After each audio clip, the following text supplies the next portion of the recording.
Long before history was written, before the rise of Egypt, Sumer, or any known civilization, there was said to be a radiant empire that shimmered like a dream upon the ocean. A land of light and sound, a place where spirit and science walked hand in hand. They called it Atlantis. You've probably heard the name before, spoken in myths, whispered in dreams, echoed in the hum of the ocean waves. But what if Atlantis was not just a legend? What if it was a memory, a remembrance of who we once were before time fractured, before consciousness fell into shadow? Because deep inside, many of us feel it, a strange familiarity when we hear the word Atlantis, a stirring in the heart, a pull from somewhere beyond logic, as if the sea itself remembers something we've forgotten. And perhaps, in a way, it does. Have you ever stood by the ocean and felt it watching you back? That silent pulse beneath the waves, ancient and alive. That's where this story begins, between memory and myth, where truth flows like water, shifting shape but never disappearing.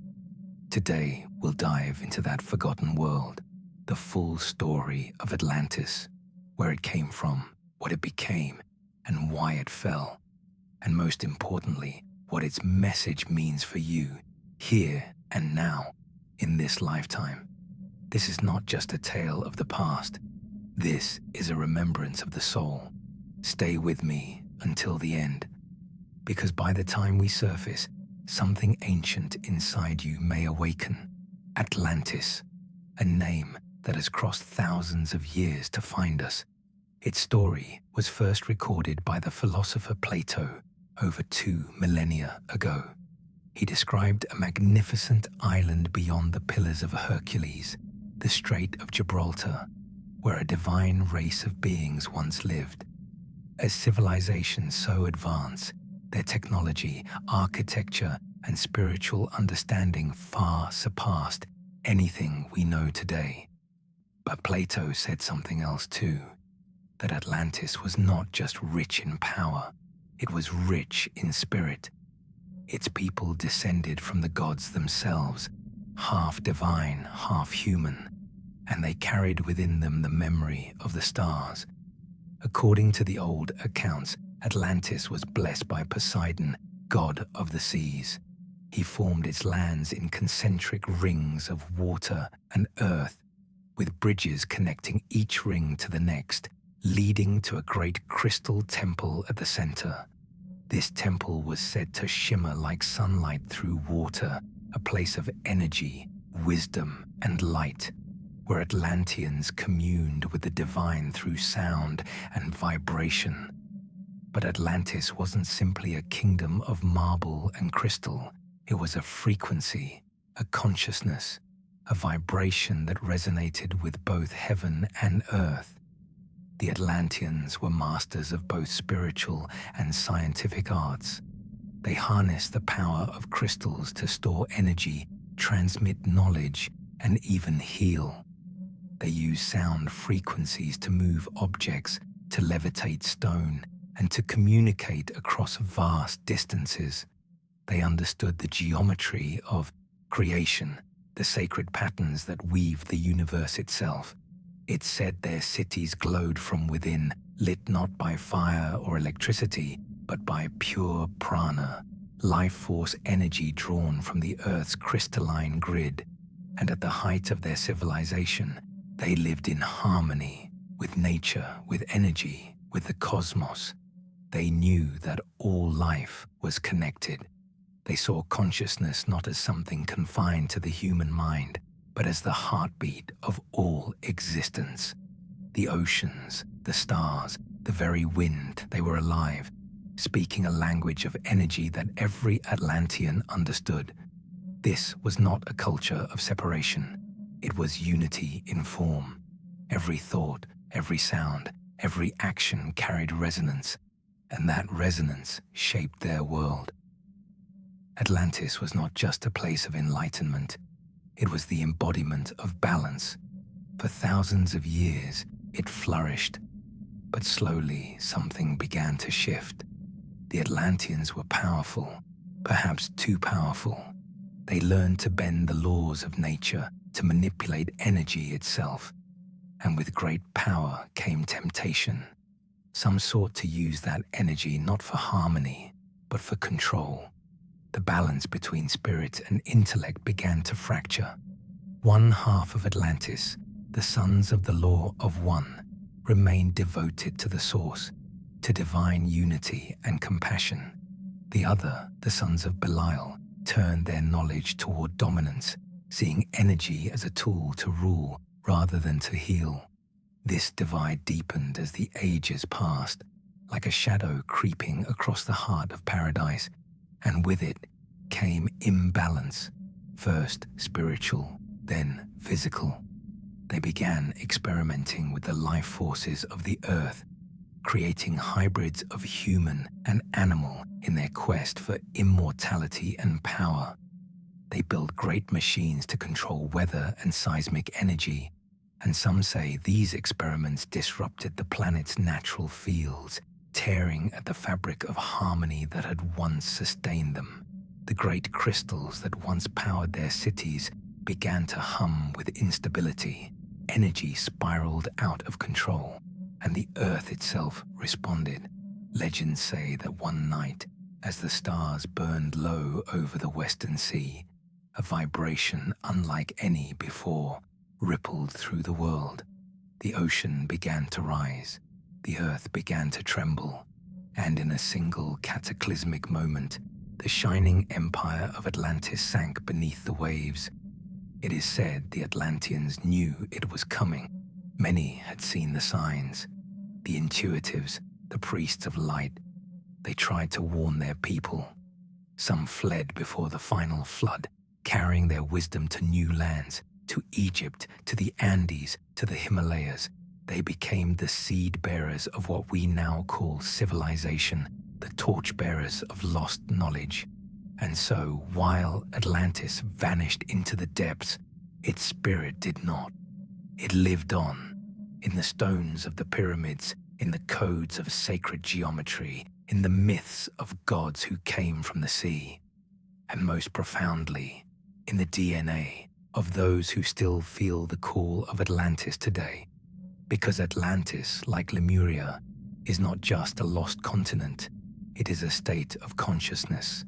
It represents the divine masculine aspect of creation, the will, the intellect, the power to manifest a reality through intention. Where Lemuria was the heart, Atlantis was the mind, and both were meant to dance together in balance. But when mind rises above heart, wisdom becomes arrogance. When logic overpowers love, creation becomes destruction. That was the lesson of Atlantis, and it is a lesson humanity is still learning today. Have you ever wondered why we are so drawn to rediscover lost civilizations? Why humanity feels compelled to dig beneath the earth, to search the oceans, to uncover what has been hidden? Perhaps it is because we are searching for ourselves, for the memory of who we once were, before we fell asleep in the illusion of separation. The Atlantean story is not just a tragedy, it is a mirror, a reflection of our own evolution, our brilliance and our blindness, our divinity and our downfall. Because in every rise and fall, there is rebirth, and in every ending, there is remembrance. It is said that before Atlantis fell, the high priests gathered in the central temple, the Temple of the Sun, and encoded their wisdom into crystal libraries beneath the earth. These crystals, known as the records of light, were programmed with knowledge about energy, healing, sacred geometry, and the soul's evolution. Some say they still exist today, buried deep beneath the ocean floor, humming softly in the darkness, waiting for humanity to reach the vibration high enough to hear them again. Others believe that these records are not physical at all, but are embedded within the human energy field itself. that the wisdom of Atlantis was not lost. It was hidden inside us, within our DNA, within the subtle frequencies of our consciousness. And perhaps when you feel a pull toward spirituality, toward healing, toward energy and vibration, you are not learning something new. You are remembering something ancient. The Atlantean souls, many believe, have returned. They walk the earth again, not as kings or technologists, but as light workers, healers, and visionaries, drawn once more to balance power with compassion, logic with love. Their mission is not to rebuild Atlantis in stone, but to resurrect it in consciousness. Because Atlantis was never just about grand temples or flying ships. It was about the union of heaven and earth within the human soul. It was about remembering that thought creates reality and that every vibration shapes the world around us. We are now living in a time that mirrors Atlantis, a time of immense technological power, of great knowledge, and yet a fragile spiritual balance. Once again, humanity stands at the threshold. Will we use our power to ascend or to fall? Will we remember what the Atlanteans forgot? The story of Atlantis is not a warning from the past.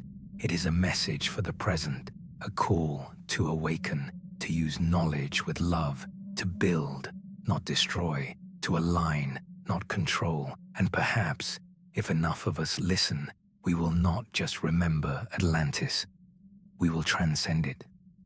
The Atlanteans were not like us, and yet they were everything we once were meant to be. Their world shimmered with beauty beyond comprehension. Crystalline towers rising from luminous cities, gardens that glowed with inner light, oceans so clear they mirrored the heavens, but their true splendor was not of stone or gold, it was of consciousness. They had mastered the art of merging spirit with matter. Thought and intention were their tools, vibration their technology. They could move vast objects with sound, communicate across distances with pure telepathy, and heal wounds through resonance and light. Some say their energy crystals, the so-called firestones, were alive, storing knowledge, emotion, and frequency. Atlantis was divided into realms or temples, each dedicated to a sacred science. There was the Temple of Healing, where sound and geometry intertwined, the Temple of Light, where priests and priestesses communed with the stars to draw cosmic energy into the earth, and the Temple of Knowledge, the heart of their civilization, where initiates learned the secret mechanics of creation itself. In those golden ages, life was harmony. Atlanteans lived in cycles that reflected the cosmos, aligning their festivals with the stars, their growth with the moon, and their destiny with the rhythm of the divine. They saw the soul as eternal, death as transformation, and every being, animal, plant, or human, as a vessel of consciousness. But as the cycles of time turned, something began to shift. The energy that once flowed through the Atlantean temples with balance and grace started to distort. Curiosity grew into ambition, ambition into hunger. They began to experiment, not just with energy, but with life itself. Some sought to merge human essence with animal form to create hybrid guardians and workers. Others sought to pierce the very veil between dimensions, to draw power from realms they did not understand. It was in this age that Atlantis became divided, the sons of the Law of One and the sons of Belial. One path of light, unity, and service, the other of control, domination, and pride. The Law of One taught that all life is sacred, that the Creator lives within all things, and that true mastery is inner alignment with divine will. But the sons of Belial saw themselves as gods, wielding power not for balance but for dominion. Their crystals became weapons, their knowledge became tools of hierarchy, and the harmony of Atlantis began to tremble. There are whispers in the ancient texts that their misuse of energy disrupted the Earth's magnetic field, that the very instruments meant to sustain their civilization began to tear it apart. Some claim their great crystal, the one that powered their cities, overcharged, releasing a vibration so strong it fractured the ocean floor. Others say the fall was karmic, not technological, but spiritual, a reflection of imbalance between mind and heart. The earth responded. First came storms, great winds that howled like grieving spirits, then the trembling of the ground as if the planet itself was sighing in sorrow, and finally, the water, endless, unstoppable, reclaiming the land that had forgotten humility. In their final days, the priests of the Law of One gathered the remaining crystals and encoded them with light, with memory, wisdom, and hope. They knew the end was near, but they also knew the soul never dies. They hid these records within the earth, beneath pyramids, within caverns, and deep under the sea, so that one day, when humanity was ready, the knowledge of Atlantis could rise again. And so, the great city fell, not in fire, but in silence. The once radiant towers sank beneath the waves, the temples dimmed, and the songs of Atlantis became echoes in the ocean's depths. Yet the story did not end there, for some survived. Some Atlanteans, guided by prophecy, journeyed to new lands before the final cataclysm, to Egypt, to the Andes, to the Yucatan, to the icy lands that would one day thaw again. They carried with them fragments of Atlantean wisdom, the geometry of creation, the art of energy healing, the science of sound, and the remembrance of divine unity. If you look closely, you can still see their mark. The pyramids of Giza aligned perfectly to the stars, the temples of the Maya resonating with cosmic cycles, the stones of Tiwanaku and Machu Picchu whispering of technologies lost to time. Even Plato's description of Atlantis, an island larger than Libya and Asia combined, may have been more than metaphor. He claimed it lay beyond the Pillars of Hercules, swallowed by the sea in a single day and night. But how could he have known so much, unless something ancient was remembered through him? And so, Atlantis became a myth. But perhaps myth is memory disguised as story. Today, many believe the legacy of Atlantis still pulses within the human soul. Some say its frequency is awakening again as the Earth's vibration rises. Others feel it in dreams, visions of glowing temples, of underwater cities, of an oceanic light that feels like home. Have you ever felt drawn to the sea, as though the water was speaking to you? Have you ever dreamt of a light so bright it felt like remembering? Those feelings may not be imagination, they may be resonance, because the Atlantean consciousness never died.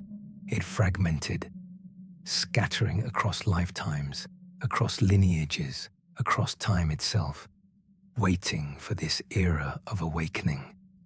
Those who feel the call to ancient knowledge, to energy healing, to sacred geometry or light, language, these are not coincidences. They are activations. You may be one of them, an Atlantean soul returning to help restore balance.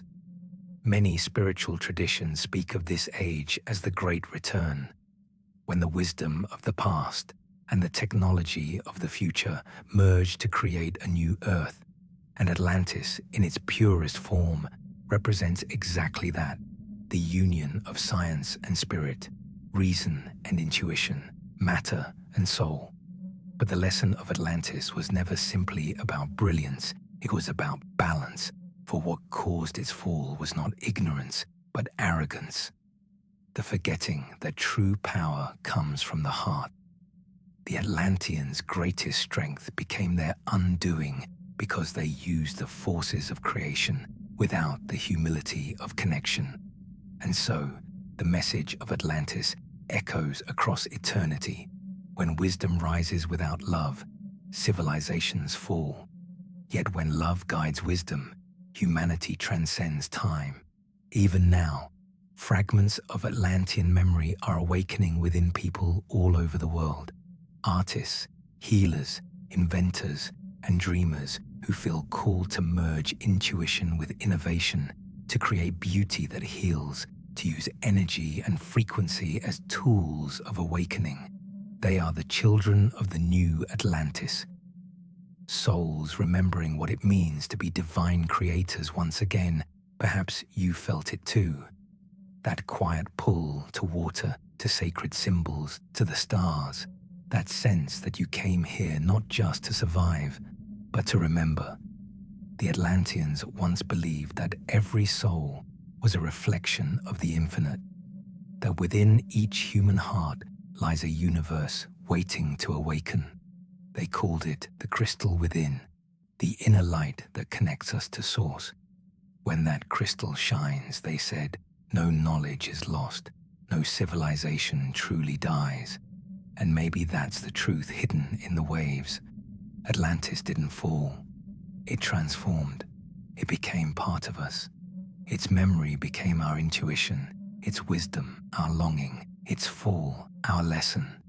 The age we are entering now, the shift in consciousness, the rise in awareness, the collective yearning for balancing, is not a new story.